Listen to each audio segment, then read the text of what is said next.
आज मैं बताऊंगा आपको शीर्षासन कैसे करते हैं। तो जो आसनों का राजा शीर्षासन कहा जाता है, उसको किस तरह से करते हैं।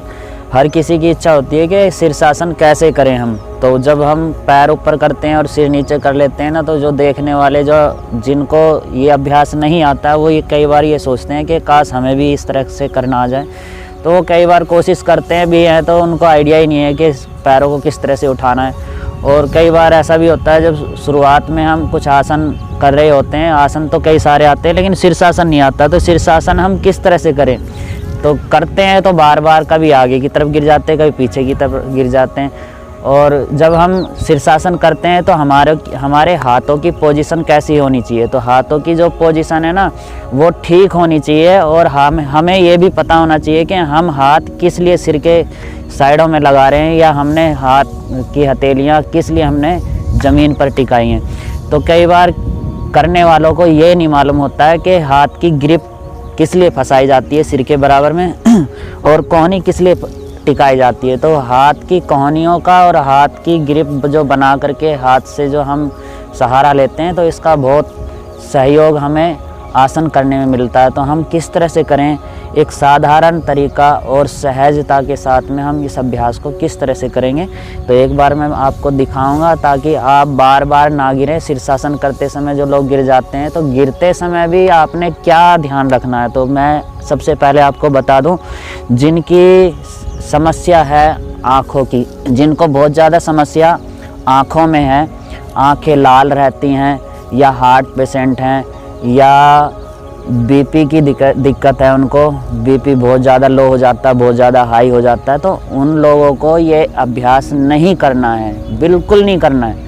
और जो हार्ट पेशेंट है, जिनको लगता है कि हमारे हार्ट में कुछ दिक्कत चल रही है, या हार्ट में स्टंट वगैरह डली हुई हैं, या वो अभी हाल फिलहाल उनका इलाज चल रहा है, या इलाज नहीं चल रहा है, उनको लगता है कि हार्ट में दर्द होता है, तो उन्होंने भी इस अभ्यास को नहीं करना। पहले और अभ्यासों के द्वारा अपने आप को स्वस्थ रखें, उसके बाद फिर शीर्षासन करें। तो मैं आपको बताऊंगा शीर्षासन करने के लिए साधारण तरीका है हमारा। हाथ कोहनियों पे शीर्षासन करने के लिए सबसे पहले हम इस तरह से बैठ जाते हैं। बैठने के बाद में कोहनी हमने किस तरह से टिकानी और हाथ हमने किस तरह से टिकाना है।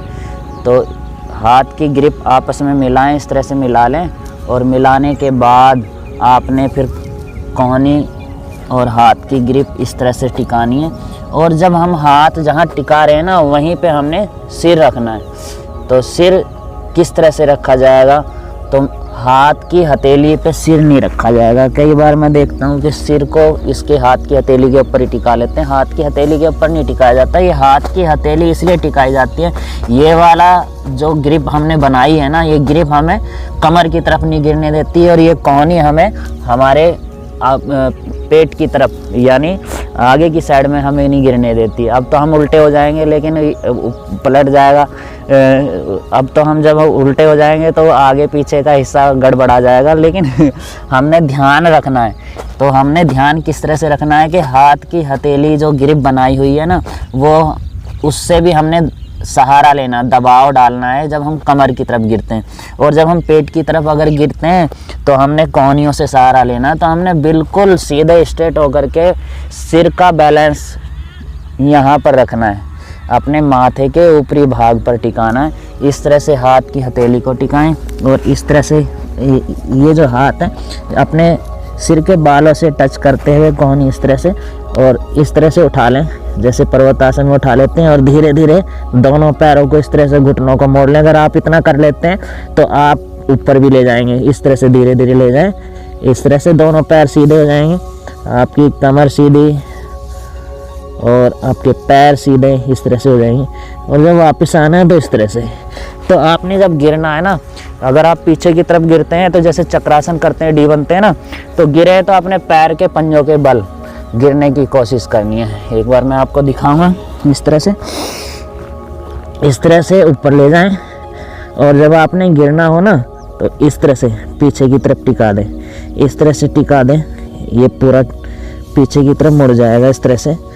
तो ये आपको हिप्स जो है ना, आपके हिप्स ज़मीन पर नहीं गिरेंगे। ज़मीन पर हिप्स गिरने से क्या होता है, रीढ़ की हड्डी पर झटका लगता है, जो निचला भाग है हिप्स के जॉइंट पर झटका लगता है, फिर वहाँ से दर्द शुरू हो जाता है। कई बार जब बहुत ज़ोर से गिर जाते हैं ना, तो कई बार करने की इच्छा नहीं होती है। तो ये वही कारण होता है।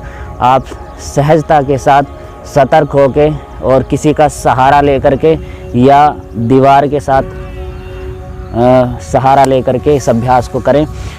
तो दूसरा एक और अभ्यास है मतलब अभ्यास यही है, तरीका दूसरा है। तो इस तरीके में हम इस तरह से टिका लें। ये तब हो पाएगा जब आप पूरी तरह से ट्रेंड हो जाएंगे। तो आप सहारा ग्रिप का नहीं लेंगे, सिर्फ हाथों का लेंगे। इस तरह से ले करके ये कोहनी इस तरह से उठ जाएगी और धीरे धीरे धीरे धीरे धीरे ऊपर ले जाएंगे। इस तरह से टिकाते हुए हाथ की हथेलियों का सहारा लेते हुए।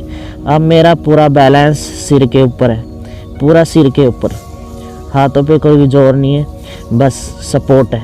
ये तरीका है। ये हमारा शीर्षासन हुआ। ये शीर्षासन करने का तरीका मैंने आपको बताया कि हाथ की ग्रिप बना करके क्यों टिकाई जाती है, और हाथ की ग्रिप के ऊपर सिर को नहीं रखा जाता, हाथ के साइड में सिर को टिकाया जाता है, माथे वाले भाग को ज़मीन पर टिका करके, और फिर धीरे से ऊपर की तरफ बॉडी को उठाया जाता है। झटके के साथ कभी नहीं उठाना। आप तैयारी करें सहज तरीके से, दीवार के साथ, किसी चेयर के साथ, किसी और अपने सहयोगी के साथ करें। लेकिन ध्यान रखें, जो हार्ट बीपी पेशेंट हैं या जिनकी आंखें लाल हैं, आंखों की रोशनी में कुछ दिक्कत आ रही है, आंखों की नस नाड़ियों में कोई समस्या है, तो वो इन अभ्यासों से बचें। शीर्षासन के करने से आपको बहुत सारे लाभ मिलेंगे। आपकी आंखें भी ठीक रहेंगी। लेकिन जिनकी आंखें ठीक नहीं हैं उनको नहीं करना। लेकिन जो आगे भविष्य के लिए ठीक होना चाहते हैं, जो स्वस्थ हैं, वो इस अभ्यास को करें।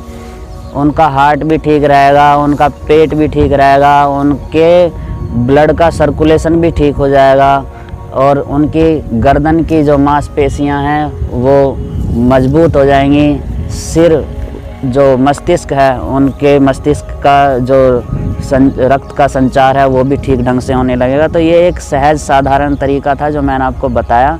तो आप डेली नित्य प्रतिदिन कोशिश करेंगे तो 2 दिन 4 दिन 5 दिन के बाद आपको ये अभ्यास करना आ जाएगा। किसी किसी को तो महीने लग जाते हैं, लेकिन वो दूसरों का सहयोग नहीं ले रहे होते हैं ना। तो कुछ दिन अगर दूसरों का सहयोग लें तो कुछ ही दिन में, 5-7 दिन में आप अभ्यास को करने लगेंगे बहुत अच्छे से। और आपको अपना एक अभ्यास करने का एक अनुभव अलग होगा जब आप इस अभ्यास को करने लगेंगे। और जब आपको गिरने का भी तरीका पता चल जाएगा कि गिरते किस तरह से हैं। तो पैर के पंजों के बल जब आप गिरेंगे, मैंने आपको बताया था ना, तो किस तरह से करते हैं। तो मैं थोड़ा आपको साइड से भी बता देता हूँ कि किस तरह से आपने शीर्षासन करना है।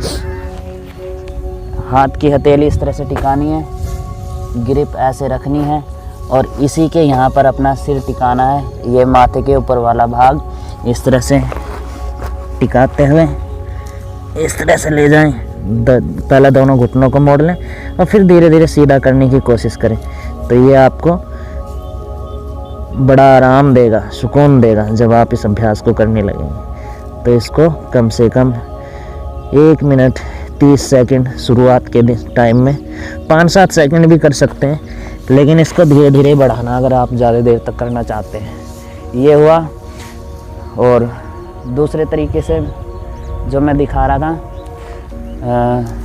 कि आपने हाथ किस तरह से टिकाने हैं, वो इस तरह से, यही तरीका है। दोनों हाथों का सहारा लें और धीरे धीरे उठाने की कोशिश करें, इस तरह से ले जाएं। ये हो।